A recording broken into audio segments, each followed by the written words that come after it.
from passion to peace. Peace. Where passion is, peace is not. Where peace is, passion is not. To know this is to master the first letter in the divine language of perfect deeds. To know that passion and peace cannot dwell together is to be well prepared to renounce the lesser and embrace the greater. Men pray for peace, yet cling to passion. They foster strife, yet pray for heavenly rest. This is ignorance, profound spiritual ignorance. It is not to know the first letter in the alphabet of things divine. Hatred and love, strife and peace, cannot dwell together in the same heart. Where one is admitted as a welcome guest, the other will be turned away as an unwelcome stranger. He who despises another will be despised by others. He who opposes his fellow man will himself be resisted. He should not be surprised and mourn that men are divided. He should know that he is propagating strife. He should understand his lack of peace. He is brave who conquers another, but he who conquers himself is supremely noble. He who is victorious over another may, in turn, be defeated, but he who overcomes himself will never be subdued. By the way of self-conquest is perfect peace achieved.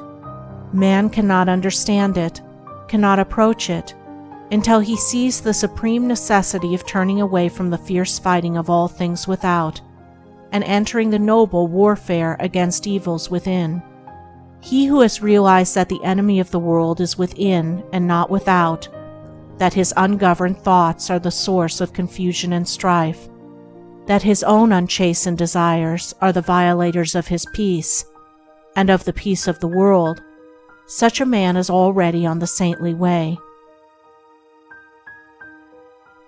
If a man has conquered lust and anger, hatred and pride, selfishness and greed, he has conquered the world. He has slain the enemies of peace, and peace remains with him. Peace does not fight, it is not partisan, it has no blatant voice. The triumph of peace is an unassailable silence. He who is overcome by force is not thereby overcome in his heart. He may be a greater enemy than before, but he who is overcome by the spirit of peace is thereby changed at heart.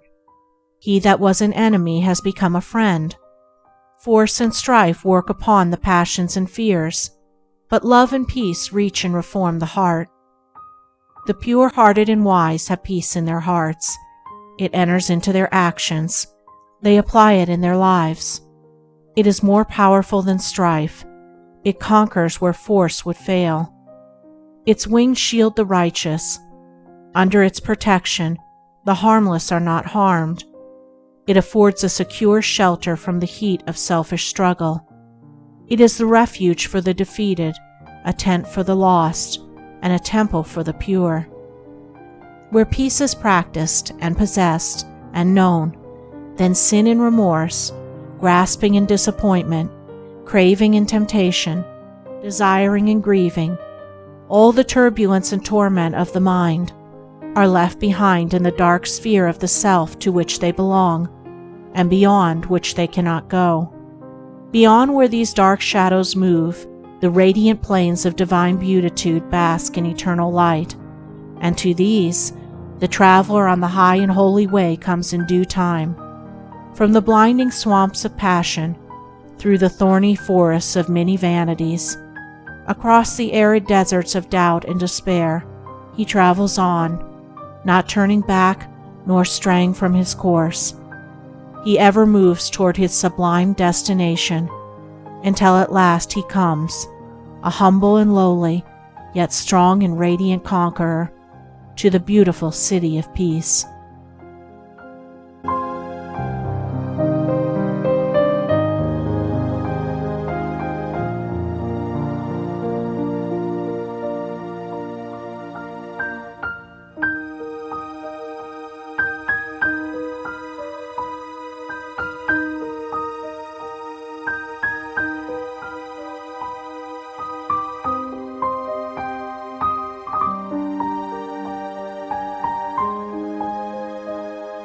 Recording by Andrea Fiore.